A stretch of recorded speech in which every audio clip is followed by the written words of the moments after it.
12 minutes isn't very long. It's the time it takes to load a dishwasher, or wait out a yellow light 3 times, or walk to the end of the block and back. It is also, I've learned, exactly enough time to lose everything you thought you had. My name is Ryan. I'm 41 years old, I run a small construction company here in Boise, and on the night this story starts, I was standing in my own backyard holding a sheet cake, watching 40 of our closest friends and family hide behind lawn chairs and rented patio heaters, waiting to yell, "Surprise," at my wife. Sarah turned 38 that week. She'd been working brutal night shifts at St. Luke's for months. Trauma nursing takes something out of a person that doesn't come back easy, and I'd spent 6 weeks planning this party in secret, coordinating with her sister Denise on guest lists, hiring a string quartet because Sarah once mentioned, half joking, that she'd always wanted one at a party of hers. I wanted her to feel seen. I wanted, if I'm honest, to prove something to both of us, that 9 years in, I still knew how to make her feel like the center of a room. She walked through the gate at 7:52 p.m., and 40 people screamed her name, and for about 3 seconds, her face did something I hadn't seen it do in longer than I wanted to admit. Pure, uncomplicated joy. Then, somewhere around 8:40, in the middle of her own party, my wife disappeared. I didn't notice right away. That's the part that still sits wrong in my chest when I think about it now. I was refilling drink coolers, laughing with my brother-in-law, doing the small mindless work of a good host, while 12 minutes passed that I would spend the rest of my life measuring everything else against. I want to back up, though, because you don't get to the worst night of your marriage without walking through the ordinary ones first, and looking back now, there were more warning signs in those ordinary nights than I let myself see. Sarah and I built a good life, or what I thought was a good life, out of a habit of not asking each other too many questions. I worked long days on job sites, sometimes 6 days a week when a project ran behind. She worked nights at the hospital, came home smelling like hand sanitizer and adrenaline, and slept through most of my mornings. We'd married 9 years earlier believing our schedules would eventually align. They never really did, and somewhere in there we'd both quietly agreed that not talking about it was easier than fighting about it. I didn't ask, not because I didn't want to know how she was doing, but because asking felt like admitting the distance between us had a name. I told myself providing was the same thing as being present, that if I kept the business growing, kept the mortgage paid, kept Ava in dance lessons, I was doing my part. I didn't understand yet that showing up for a marriage takes something different than showing up for a job site. Marcus had been part of our lives for almost as long as Sarah and I had been married, my go-to electrician on nearly every job, and somewhere along the way, just a friend. He and his wife Elena used to come over for cookouts. He was the guy who rewired our kitchen for free the year Ava was born, the guy who showed up unasked when my truck broke down on a job site 40 miles out of town. I trusted him the way you trust someone who's never given you a single reason not to. About 4 months before the party, Sarah started picking up extra shifts, 3, sometimes 4 nights a week. I told myself it was the money, or her restlessness, or just who she'd always been, someone who needed to stay busy to feel useful. I didn't ask why a woman working that many nights suddenly had more energy on her days off than she'd had in years. One evening I came home early and found her at the kitchen table, laughing into her phone in a way I hadn't heard in longer than I wanted to think about. She hung up fast when she saw me. "Denise," she said, before I'd even asked.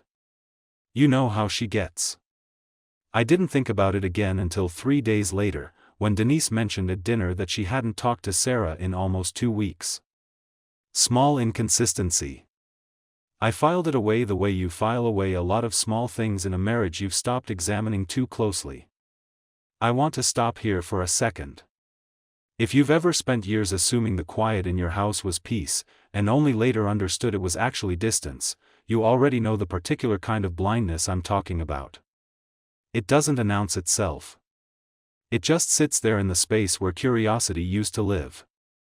Ava, our daughter, was 6 that spring, old enough to notice things adults assumed she couldn't. One Tuesday she came home from a playdate with a drawing, herself, me, Sarah, and a 4th stick figure holding a tool belt. "That's Uncle Marcus," she said, matter of fact, taping it to the fridge. "He picked me and Mommy up from the park." I hadn't known Sarah and Ava were at a park with Marcus. I didn't ask why. I told myself family friends do things like that. I hung the drawing up myself, right next to the calendar, and didn't think about it again for weeks. That drawing stayed on the fridge for the rest of the story. I'd walk past it every morning making coffee, never once understanding what it was actually telling me. The weeks leading into the party brought a version of Sarah I hadn't seen in a long time, lighter, quicker to laugh, humming while she got dressed for shifts I now know she wasn't always working. I told myself it was good for her. I told myself a lot of things that spring that were easier to believe than the alternative. Denise started acting strange around the same time, quieter at family dinners, quick to change the subject whenever Sarah's name came up in certain contexts. I chalked it up to sisters being sisters. I didn't understand that Denise was carrying something she didn't know how to put down. She told me, much later, what those weeks had actually been like for her. I didn't go looking for it, that's what I kept telling myself. Marcus and I had known each other for years, always through Ryan, always safe, until one night he stayed after everyone else had gone home from a barbecue and we ended up talking on the back porch until 2 in the morning about things I hadn't said out loud to anyone, how invisible I'd started to feel, how long it had been since anyone looked at me and saw a person instead of a schedule. I told myself that conversation was harmless. I told myself the next one was too. By the time it wasn't harmless anymore, I'd already convinced myself I deserved to feel like myself again, even if it meant lying to get there. That's what she told me. I knew none of it yet. Instead, in real time, I noticed smaller things and let them slide past me. A perfume I didn't recognize on a Tuesday she claimed was just a work shift. A phone that had started living face down on the counter, a habit she'd never had before. Once, coming out of the shower, I caught her deleting something from her call log, thumb moving fast, and when I asked who she was talking to she said, "Spam call, they keep calling," in a voice just a half second too quick. I let it go. I told myself I trusted her. The truth is I was afraid of what asking might cost me, and it felt safer to keep believing than to risk finding out. 3 weeks before the party, I found a receipt in her jacket pocket while switching a load of laundry, a coffee shop across town, a Tuesday afternoon she'd told me she was working a double. I stood there in the laundry room for a long moment, turning it over in my hand. Looking back now, that was the moment I should have asked the question I kept avoiding. I had a piece of the answer sitting right there in my palm, and I put it back in her pocket instead, because not knowing still felt survivable and knowing didn't. If I had asked her that night instead of 3 weeks later, the party would have gone very differently. I didn't set out to investigate my own marriage. That's not really how it happens. It happens in small increments, a glance at a phone left unlocked on the counter, a credit card statement you weren't really looking at until one line item didn't add up. The week before the party, I found 4 charges at that same coffee shop across town, always on days Sarah told me she was working. I found a gas station receipt from a part of the city nowhere near the hospital. None of it, on its own, proved anything. Together, it built a shape I didn't want to look directly at. Denise called me 2 days before the party, her voice strange and clipped. "Hey, can we talk sometime?" "Not now. Just, sometime." I told her sure, whenever, and didn't think much of it, too buried in party logistics to hear what was underneath her words. I understand now that she was trying to warn me and lost her nerve at the last second, caught between loyalty to her sister and a growing unease she couldn't quite name out loud.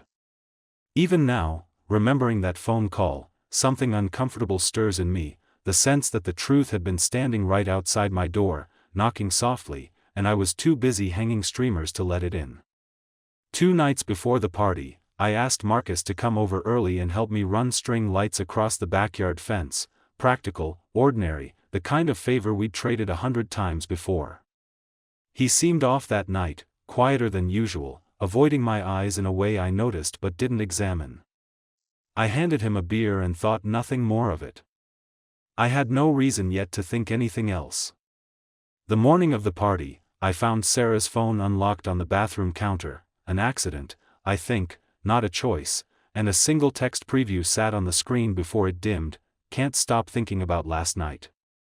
12 more hours. I stood there in the bathroom doorway, toothbrush still in my hand, feeling the floor of my life tilt slightly beneath me. The name on the screen wasn't Denise. It wasn't anyone I expected. I didn't say anything to her that morning. I told myself I needed to be sure before I said a word out loud that I could never take back. Some of that was patience. Some of it, if I'm honest, was fear dressed up as patience. I didn't know it yet, but that message wasn't the last thing I'd find that day, and the 12 hours it mentioned would turn out to be the exact length of time standing between me and the worst 12 minutes of my life. The party was, by every outward measure, a success. Sarah cried when we yelled surprise. She danced with her mother, laughed until she had to wipe mascara from under her eyes, thanked me twice in front of everyone for seeing her, in a way she said she'd needed for a long time. I stood there accepting that gratitude with the text message from that morning sitting in my chest like a stone I hadn't found the words to set down. Around 8:40, I noticed Marcus wasn't at the drink table where he'd been most of the night. A few minutes later, I noticed Sarah wasn't in the crowd near the cake either. I told myself it was nothing. I told myself that for almost 11 of the 12 minutes I spent looking for her, weaving through clusters of guests, checking the kitchen, the front porch, the driveway, my chest going tighter with every empty room. I found them in the garage. The door was cracked, just enough light leaking through to see two shapes standing close together near my workbench, Sarah's hand resting on Marcus's chest, her forehead nearly touching his, both of them speaking too low and too fast for people who had nothing to hide. I stood in that doorway for a length of time I couldn't measure, watching my wife with a man I'd trusted for a decade, in my own garage, during a party I'd built for her with my own hands. Sarah. They broke apart like the air itself had shocked them. Marcus said my name once, a useless reflex, and then had nothing else. Sarah's face went through something I'd never seen it do before, not fear exactly, something closer to a held breath finally released, like some small relieved part of her was glad the pretending was over even as the rest of her was breaking apart in real time. Ryan, I can explain. Get out of my garage, I said, and my voice came out steadier than I felt, which surprised me more than anything else that night. Both of you. Now. Marcus left without another word, slipping out the side door into the dark, and I understood, watching him go, that he had never once been my friend in the way I'd believed. Elena, his wife, was somewhere inside that party right now, laughing with people who had no idea what she was about to lose too. Sarah didn't leave. She stood there, hands pressed to her mouth, and the words came out of her fast and unstructured, tumbling over each other the way water moves when a dam gives out all at once. It's not, I never meant for it to, Ryan, please, just let me explain, please, I never wanted to hurt you, I swear to God I never wanted this. How long? 4 months. Almost 5. Her voice cracked. It started so small, I didn't plan for it to become what it became. I stood there with 40 people laughing 40 feet away, unaware that the marriage they'd come to celebrate had just ended in a garage that still smelled like sawdust and cut grass. We have guests, I said. Fix your face. Go back out there and finish the party like nothing happened, because I am not doing this in front of your mother tonight. She stared at me like I'd asked her to do something impossible. Maybe it was. I didn't care. Something in me had gone very still and very cold, and I understood, standing there, that whatever came next, I was not going to be the man who fell apart at his own wife's birthday party. She went back out. She smiled. She cut the cake. I stood at the edge of my own backyard, holding a beer I never drank, watching my wife perform happiness for a crowd of people who loved her, while 12 minutes sat in my chest like something I would spend years trying to set down. The party ended a little after 11. The last guest left a little after midnight. And once the house was finally completely quiet, Sarah sat down across from me at the kitchen table, the same table where I'd found her laughing into her phone months earlier, and finally, fully, told me everything. "You want to know how it started," she said, not quite a question. I nodded. She wrapped her hands around a coffee mug she never drank from and began. "It started on a night that felt so ordinary I didn't even remember it as the start until much later. We'd had people over, one of your barbecues, everyone gone by 10 except Marcus, who stayed to help clean up because he always did. We were on the back porch, just talking, and I said something I hadn't planned to say, that I felt invisible. Not to you exactly, not accusing you of anything. Just invisible, period. Like I'd become a schedule instead of a person. A nurse, a mother, a wife, and somewhere in there I'd lost track of who I actually was underneath all of it." He listened. He asked follow-up questions. I don't think anyone had asked me a follow-up question about my own life in years. I told myself that conversation was harmless. I told myself the next one was too, coffee after a shift, nothing wrong with that, we were friends. But I started looking forward to those conversations in a way that should have scared me and didn't. The first time he touched my hand across a table, I let it happen for 3 whole seconds before I pulled away, and I spent that whole drive home telling myself nothing had happened, when something absolutely had. I crossed a real line for the first time on a night I told you I was working a double. I remember standing in a hotel bathroom afterward, looking at myself in the mirror, and thinking, this isn't me, this isn't who I am, and then getting dressed and going home anyway, because some other part of me had already decided I wasn't ready to give it up. That's the part I'm most ashamed of, Ryan. Not that it happened once. That I kept choosing it, over and over, every single time telling myself it would be the last. I was terrified constantly. Terrified of you finding out, terrified of losing you and Ava, terrified even more of who I was becoming, someone who could look you in the eye every morning and lie without flinching. Some mornings I couldn't look at Ava's drawing on the fridge, the one with the 4 stick figures. I'd stand there with my coffee and feel sick, because I knew exactly what I was risking and I kept risking it anyway. There was a night, about 6 weeks ago, when I almost told you everything.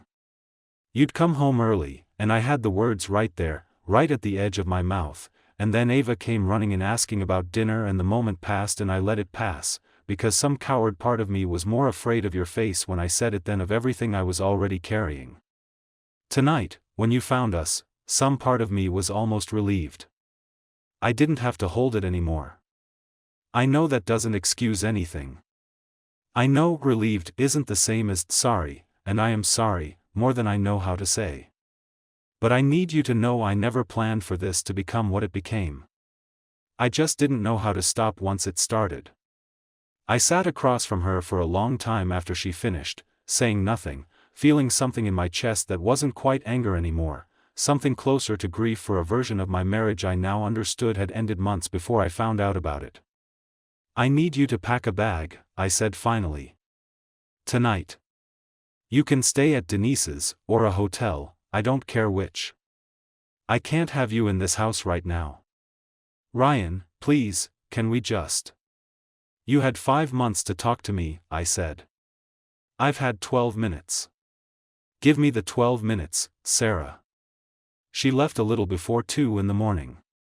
I sat alone in my kitchen until the sun came up, staring at Ava's drawing on the refrigerator, understanding for the first time what it had actually been telling me all along. The weeks after the party moved in a blur I mostly remember in fragments: a lawyer's office, a temporary custody schedule, Ava asking why mommy was staying at Aunt Denise's, a question I answered as honestly as a 6-year-old's heart could hold. Marcus's marriage didn't survive the fallout either. Elena found out that same week, not from me, though I didn't go out of my way to protect the secret, and within a month she'd filed for divorce and moved out of state to stay with her parents. Word travels fast in a contracting community as small as ours. Marcus lost more than his marriage. He lost half his client base within 2 months, homeowners who didn't want the man who'd wired their kitchen also standing in their garage with someone else's wife. I heard, secondhand, that he tried calling Sarah a handful of times after the divorce was finalized. I heard she never called back. Denise came to me about a month later, tearful, apologizing for the phone call she'd chickened out of before the party. "I knew something," she said. "I should have told you sooner. I'm sorry I didn't." "You told me what you could," I said, and I meant it. I understood, by then, that everyone in that story had been carrying a piece of the truth they didn't know how to put down safely, and I couldn't ask more of Denise than I'd asked of myself in all those months I'd chosen not to look too closely either. I understand something now that took me most of those weeks to arrive at. I hadn't been building a marriage in those 9 years.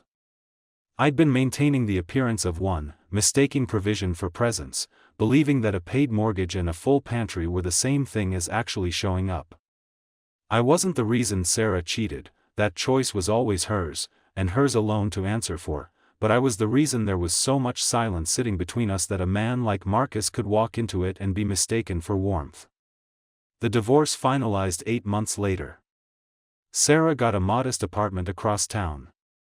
I kept the house, and Ava split her time between us on a schedule we both, to our credit, worked hard to keep peaceful for her sake. Sarah has, as far as I know, been in therapy since the divorce, something she started, she told me once, not to win me back but because she didn't like who she'd let herself become and wanted to understand why. I don't carry the anger the way I thought I would. Some mornings, making coffee, I still glance at the space on the fridge where Ava's old drawing used to hang before I finally took it down and put it in a box in the garage, the same garage, repainted now, the workbench moved to the other wall. I kept the drawing. I just didn't need to look at it every morning anymore. I sleep through the night now, most nights, which took longer to come back than I expected it to. I've started running again, something I gave up years ago when work got busy, and there's a particular quiet in my chest most mornings now that wasn't there for a long time, not happiness exactly, something steadier than that. Something closer to just being myself again, without having to manage anyone else's secret while I did it. Ava asked me last week, completely out of nowhere, while we were building a puzzle on the living room floor, if I was still sad about Mommy. Not the way I used to be, I told her, and realized, saying it out loud, that it was true. She nodded like that answer satisfied something in her, and went back to hunting for the corner pieces. I sat there on the floor of a house that finally, fully belonged to just the two of us most days, and felt something I hadn't expected to feel this soon, something that resembled peace. 12 minutes. That's still the number that comes back to me sometimes, late at night, doing dishes, driving home from a job site. 12 minutes was all it took to end 9 years I'd spent believing I understood my own life. I've stopped measuring the loss by that number, though. These days, when it surfaces, I measure something else instead, how much steadier I've become in the time since, one ordinary morning at a time. The cruelest detail in this story isn't the affair itself, it's the drawing on the refrigerator, hanging in plain sight for months, a 6-year-old's honest rendering of a truth 2 adults were too afraid to name out loud. Children see what parents train themselves not to. Ava wasn't hiding anything. She was simply telling the truth in the only language available to her, and it took her father months to understand what he was looking at every single morning over coffee. There's a particular irony in a marriage built on avoidance ending in a room that was, quite literally, full of noise, 40 guests, a live quartet, laughter spilling over a fence strung with lights Ryan and Marcus had hung together 2 nights before. The loudest party of Sarah's adult life became the backdrop for its quietest, most devastating conversation. Sometimes the truth doesn't wait for a private moment.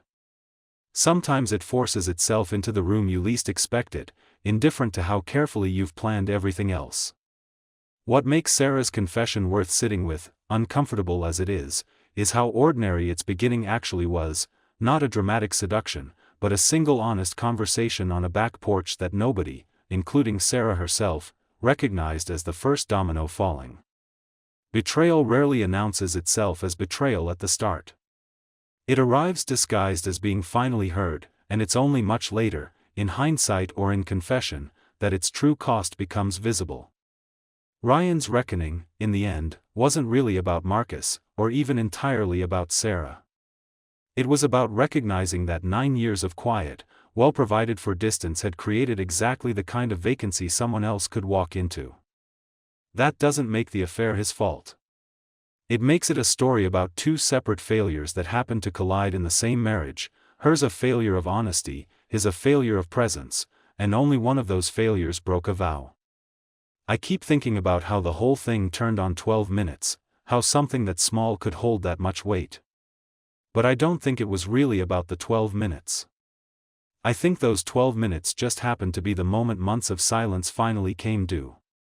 It makes me wonder how many marriages are quietly running on the same kind of arrangement Ryan and Sarah had, two people who've mistaken not fighting for closeness, who've gone so long without really asking each other anything that the distance starts to feel like peace instead of what it actually is. If there's a single thing worth carrying out of this story, it's that presence and provision aren't the same currency, no matter how much easier one is to give than the other. The truth costs something no matter when you finally face it. It almost always costs less than the years spent avoiding it.